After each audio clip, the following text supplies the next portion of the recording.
ભાઈ લઈ લો ચાલુ છે હા અહીંયા હાથી જવું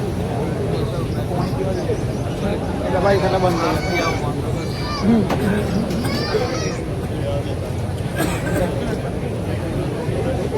देखो देखो कौन आया गुजरात का शेर आया देखो देखो कौन आया गुजरात का शेर आया देखो देखो कौन आया गुजरात का शेर आया देखो देखो कौन आया गुजरात का शेर आया देखो देखो कौन आया गुजरात का शेर आया जय जय श्री राम जय जय श्री राम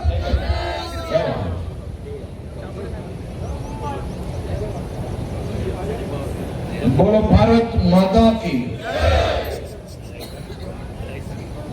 આટલી હજારોની સંખ્યામાં જ્યારે યુવાન સાથીઓ અહીંયા બેઠા હોય અને મહિલા શક્તિ બી આટલી મોટી સંખ્યામાં જ્યારે અહીંયા હાજર હોય બધા એક સાથે મુઠ્ઠી વીંચીને મારી જોડે બોલો ભારત માતા કી ભારત માતા કી વિકાસ સંકલ્પ યાત્રામાં આજે આપની સૌની વચ્ચે ઉપસ્થિત આ જિલ્લા માટે રાત દિવસ એક કરીને જિલ્લાના સૌ નાગરિકોને વધુમાં વધુ લાભ કરાવવા માટે જે પ્રતિનિધિઓ કામ કરી રહ્યા છે તેવા મારા સૌ સાથીઓ અને અહીં ઉપસ્થિત છોટાઉદેપુરના સૌ નાગરિકોને હું બે હાથ જોડીને વંદન કરું છું આપ સૌને અભિનંદન આપું આજે વિકાસ સંકલ્પ યાત્રામાં આવી ભારી ગરમીમાં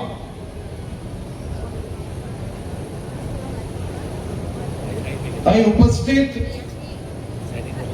હજારો લોકોને જ્યારે જોયા ત્યારે નક્કી થઈ ગયું કે છોટા ઉદેપુરમાં આ ચૂંટણીમાં કમલ સિવાય બાકી બધું સુપડા સાફ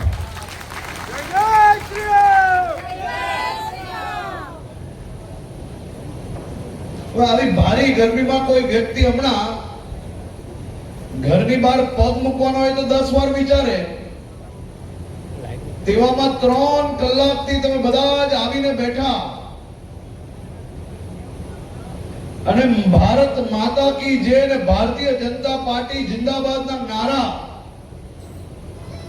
અને તમારા નારા એ ચારેય દિશામાં એવા ગુંજ્યા કાલ સાંજે જે બાકી રહી ગયા છે ને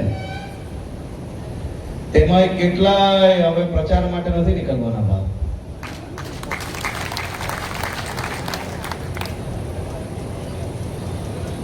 ભારતીય જનતા પાર્ટી અને ગુજરાતના સૌ નાગરિકો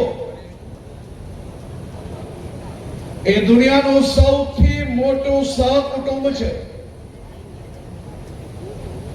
ભારતીય જનતા પાર્ટી અને ગુજરાતના નાગરિકો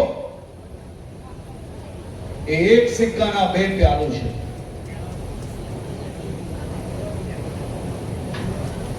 ભારતીય જનતા પાર્ટીના શાસનથી ગુજરાતની જનતા અને નરેન્દ્રભાઈ મોદીની જોડીએ ગુજરાતના ખૂણે ખૂણે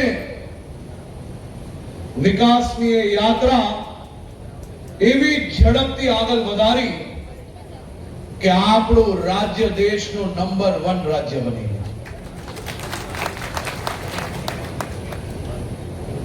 1990 થી આપણા મોદી સાહેબને છોટા ઉદેપુરના મોટા ભાગના ગામો અને બધા જ તાલુકાએ પ્રવાસ કરવાનો એમને અવસર મળેલો અને છોટા ઉદેપુરના ગામે ગામથી એ પોતે ખૂબ જ સારી રીતે જાણકાર હતા દાહોદ હોય, પંચમહાલ હોય કે છોટા ઉદેપુર હોય કે આદિવાસી વિસ્તારના તમામ જિલ્લાઓ મોદી સાહેબને કંઈક વિશેષ પ્રેમ એ આ વિસ્તારો જોડે રહ્યો છે. આઝાદીના કાલ વખતે આ દેશના લાખો આદિવાસી ભાઈ બહેનોએ ભારતને આઝાદી મળે તે માટે શહાદત આપી હતી.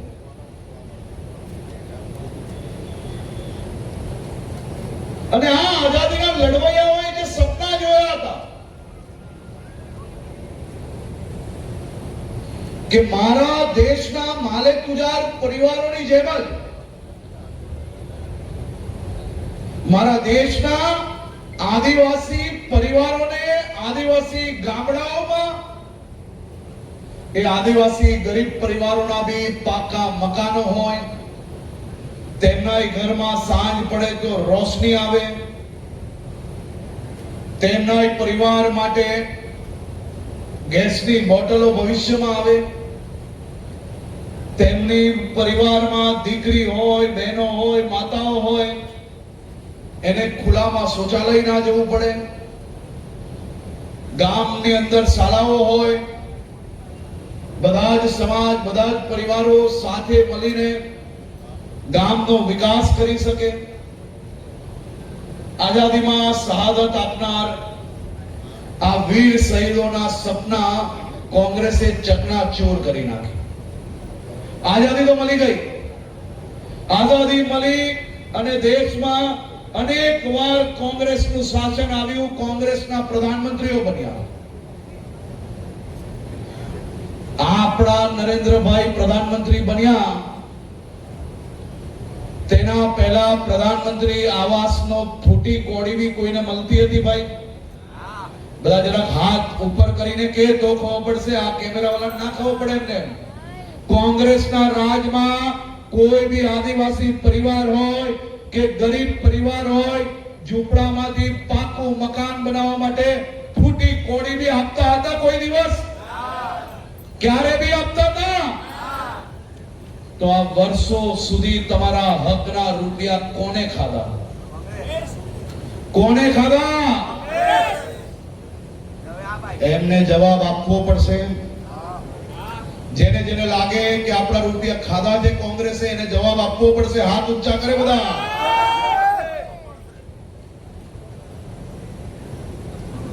અમદાવાદ, સુરત કે બરોડાના મહેલોમાં લાઈટ હોય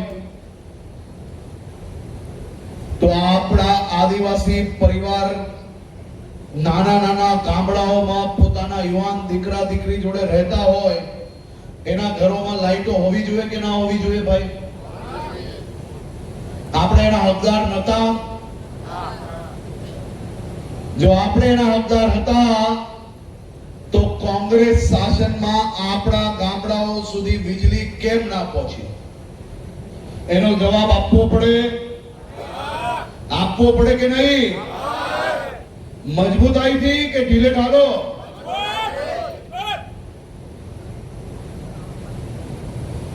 મારા આદિવાસી વિસ્તારના સૌ આગેવાનોને આજે હું એક હિસાબ આપવા આવ્યો છું. આ તમારા સૌની સરકાર, તમારા સૌના સંઘર્ષથી આજે ગુજરાત દેશનું નંબર 1 રાજ્ય બન્યું.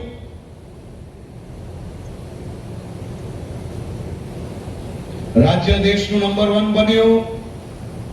સાથે સાથે મારા છોટા ઉદેપુર જિલ્લા માટે આ ભારતીય જનતા પાર્ટીની સરકારે અનેક ભેટ સોગાતો દર વર્ષે તમારા વિસ્તારમાં યોજનાઓ થકી, વિકાસના કામો થકી આપ સૌની સાથે મળીને નવા પ્રોજેક્ટો પાર પાડવામાં આવે છે. આજે છોટા ઉદેપુરના આદિવાસી વિસ્તારના ગામડાઓમાં મારા આદિવાસી વડીલો જે અહીંયા બેઠા છે એ કોંગ્રેસના શાસનના ગામડાઓ નથી રહ્યા. હવે કોંગ્રેસના શાસનમાં મારા દાહોદ, છોટાઉદેપુર આ બધા જિલ્લાના આદિવાસી ભાઈ બહેનોને શ્રમિકો સિવાય બીજું કોઈ કામ નહીં મળતું હતું. દિવસ રાત મજૂરી કરીને મારા આ આદિવાસી પરિવારો એમના ઘરનું ગુજરાન ચલાવતા હતા. એ આદિવાસી પરિવારોને આજે ભારતીય જનતા પાર્ટીના શાસનમાં છોટાઉદેપુરના ગામોમાં કોઈક ગામમાં ડોક્ટર મળશે તમને, તો કોઈક ગામમાં એન્જિનિયર મળશે, કોઈક ગામમાં નાની નાની દીકરીઓ ભણીને એનું સપનું સાકાર કરીને નર્સિંગ બનીને આ દેશના લાખો લોકોની સેવા કરતા નજરે પડશે. ક્યારેય કોઈએ સપનામાં વિચારેલું કે આપણા છોટાઉદેપુર જિલ્લાના આદિવાસી દીકરો દીકરી એ હવાઈ જહાજ ચલાવતા હશે અને પાયલટ બનીને આપણો દીકરા દીકરી હવામાં પોતાની સપનાને નવી ઉડાન આપશે? આ બધા જ કાર્યો નરેન્દ્રભાઈ મોદીના માર્ગદર્શનમાં આપણી ભારતીય જનતા પાર્ટીની સરકાર દ્વારા કરવામાં આવ્યું. અહીંયા કેટલા લોકો એવા છે જે ખેડૂતો છે? જરા હાથ ઊંચો કરે બધા ખેડૂતો. એ બધા હવે મારા ખેડૂત ભાઈ બહેનો એક સાચો જવાબ આપજો. આપશો બધા? જરા જોરથી કહો તો ખબર પડે મને. આપશો સાચો જવાબ? દર વર્ષે મોદી સાહેબ તમારા બેંકના ખાતામાં કેટલા રૂપિયા મોકલે છે? બધાને 6000 રૂપિયા મળે છે બેંકના ખાતામાં. જેને ખેડૂતોને મોદી સાહેબ દર વર્ષે 6000 રૂપિયા એમને મળતા હોય એ હાથ ઊંચો કરે. વાહ ભાઈ વાહ. 1 રૂપિયાની કટકી કોઈ મારી શકે? 6000 રૂપિયા મોદી સાહેબે મોકલેલા તમારા ખાતામાં સીધા પૂરેપૂરા આવે. આ મોદી સાહેબ આવ્યા ત્યારથી 6000 રૂપિયા મળે કે આઝાદ ભારત થયું ત્યારથી મળે? જરા જોરથી બોલો. આ મોદી સાહેબ આવ્યા ત્યારથી જો 6000 રૂપિયા મળે તો કોંગ્રેસના શાસનમાં આ લાખો કરોડો ખેડૂતોના 6000 રૂપિયા કોણ ખાઈ ગયું? કોણ ખાઈ ગયું? આ કોંગ્રેસીઓએ મારા ખેડૂત પરિવારના દર વર્ષે એમના હકના મળતા 6000 રૂપિયા ખાઈ ગયા. અહીંયા તમે એને માફ કરી લેશો પણ માતાજી ભગવાન ઉપર એમને માફ નથી કરવાના. હું તમને સ્પષ્ટપણે કહું છું. અને મારા છોટાઉદેપુરના ખેડૂતોના વર્ષ સુધી દર વર્ષે તમને જે 6000 રૂપિયા તમારા હકના ખાધેલી આ કોંગ્રેસીઓને તમે જવાબ મજબૂતાઈથી ગામમાં આવશે તો આપશો કે નહીં આપશો? કેવો જવાબ આપશો? બધા એક સાથે. આ કોંગ્રેસીઓને ગામમાંથી ભગાડવા પડશે કે નહીં? આ 6000 રૂપિયા ગરીબ ખેડૂતોના ખાધેલા કોંગ્રેસીઓને ગામે ગામથી ભગાડવા પડશે કે નહીં?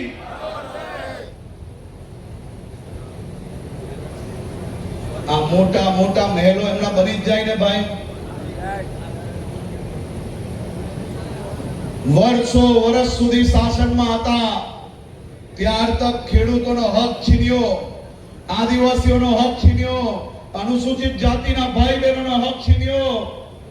હવે જ્યારે શાસન જતું રહ્યું, સરકાર જતી રહી, તો આદિવાસી ભાઈ બહેનો પાછા નજરે પડ્યા. એમને કે મારા આદિવાસી ભાઈ બહેનો તમારી તાકાત ન તો વટ પડે ભાઈ, વટ પડે.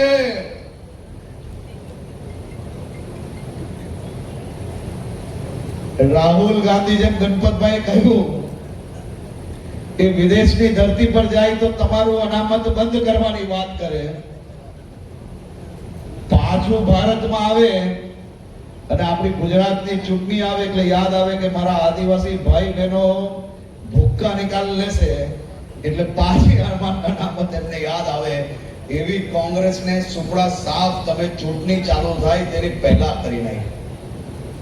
મારા છોટા ઉદેપુરના સૌ નાગરિકોને હું આજે આભાર માનવા આવ્યો છું, તમને અભિનંદન આપવા આવ્યો છું. દર વખતે તો કોંગ્રેસ અને આ આપ્યાઓ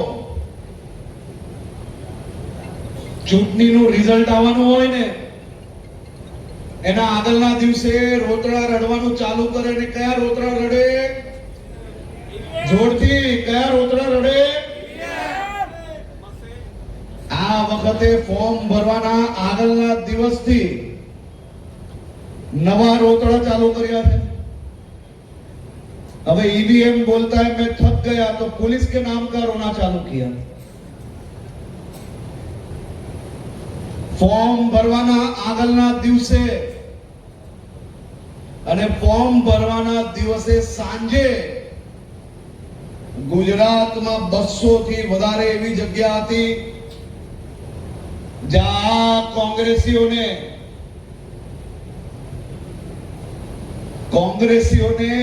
200 થી વધારે જગ્યાઓ પર કોઈ મૂર્તિઓ મળ્યા જ નહીં.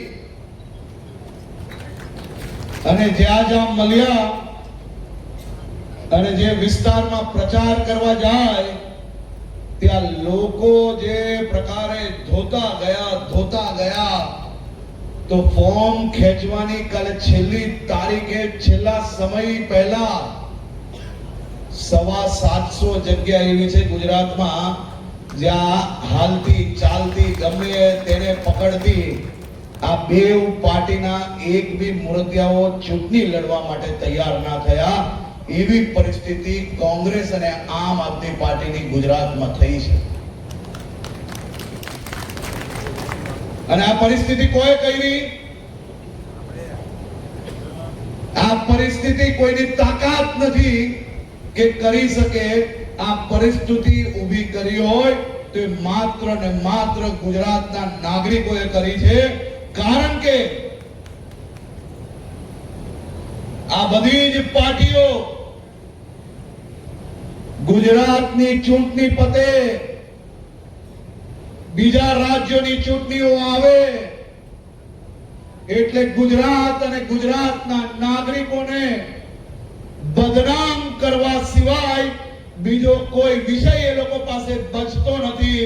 આ વર્ષે કોંગ્રેસના રાષ્ટ્રીય અધ્યક્ષે ગુજરાતની અસ્મિતાને ઠેસ પહોંચાડવાનું કામ કર્યું.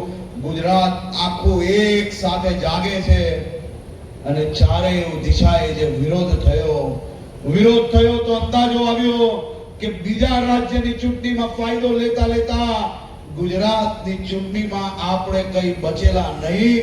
જ્યાં ખૂના ખાચરે બચેલા ત્યાંથી એ લોકો સુપડા સાફ કરી લેશે. યુટર્ન મારવામાં કોંગ્રેસને અડધી મિનિટ લાગે. પણ આજે ગુજરાતની જનતા એ ખરગેજીને પૂછે છે કે તમને આ સ્ટેટમેન્ટ રાહુલ ગાંધીએ લખી આપેલું કે ગુજરાત કોંગ્રેસના નેતાઓએ લખી આપેલું, આપે જાહેર કરવું પડશે. મારા ગુજરાતના સૌ આદિવાસી ભાઈ બહેનો, આદિવાસી સમાજનો ઇતિહાસ ભૂસી લેવાનો જો કોઈએ ષડયંત્ર રચ્યું હોય તો એ માત્ર ને માત્ર કોંગ્રેસ છે. કોંગ્રેસી શાસન દરમિયાન આદિવાસી સમાજ જોડે ધરોર અન્યાય થતો ગયો અને આજ આદિવાસી સમાજ માટે, આદિવાસી ક્ષેત્રો માટે ભારતીય જનતા પાર્ટીની સરકાર દ્વારા ખૂણે ખૂણે વિકાસ પહોંચાડીને આપનું ભવિષ્ય ઉજ્જવળ થાય, આપની આવનારી પેઢી ઉજ્જવળ થાય તે માટે જે કામ કર્યું છે તે બદલ બી હું સૌ અહીંયાના ચૂંટાયેલા પ્રતિનિધિઓને અભિનંદન આપું છું. હું ખાસ કરીને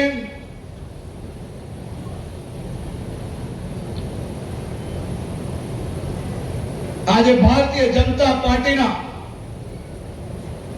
સૌ આગેવાનો દ્વારા કે આ જિલ્લાના સૌ આગેવાનો જે અહીંયા બેઠા છે, જિલ્લા પ્રમુખ થી લઈને ધારાસભ્ય થી લઈને સાંસદ, પૂર્વ સાંસદ શ્રીઓ, આ બધાને જ કહું છું કે જરાક આગળ આવીને ઉભા રહો.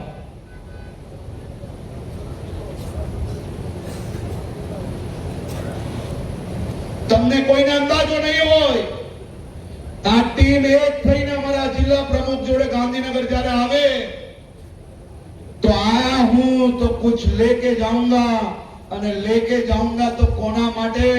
અહીંયા બેઠેલા સૌ નાગરિકો માટે કંઈક ને કંઈક નવી યોજનાઓ અને સુવિધાઓ લઈને આવતા હોય છે. આ એ જ ટીમ છે જેને છેલ્લા 4 વર્ષમાં 150 થી વધારે નવી બસ, 350 થી વધારે નવા કનેક્શનો, 5 થી વધારે નવા પોલીસ સ્ટેશનો, અનેક નવી યોજનાઓ, અને આ વર્ષે તો બધું પાર કરીને 5500 કરોડના ખર્ચે છોટા ઉદેપુર સુધી નર્મદાથી પાણી પહોંચાડવાનો જે પ્રોજેક્ટ છે એ આ જ ટીમ જે તમારી સામે ઊભી છે તે તમારા સૌ માટે લઈને આવી છે. મારા ખેડૂત ભાઈ બહેનો, આપણે તો ન્યાલ થઈ ગયા. દરરોજ આપણા માટે દિવાળી આવી, દરરોજ આપણા માટે રામનવમી ને બેસતો વર્ષ આવ્યો. તે પ્રકારના પ્રોજેક્ટ થકી આવનારા 2 વર્ષમાં પાણી લઈને આવવા માટે આપણે પ્લાનિંગ થઈ ગયું છે.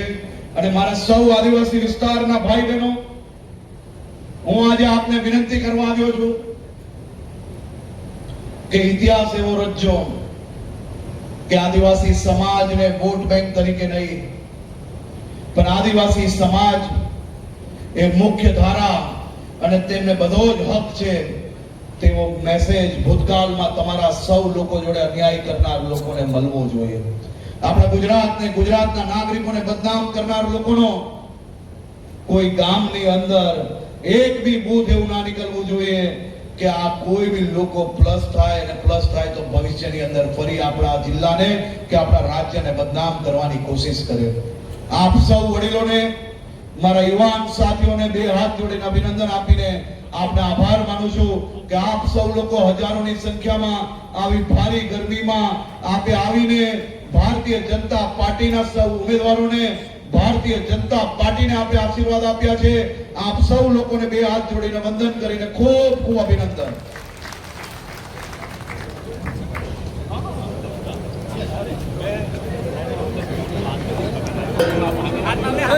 લાવો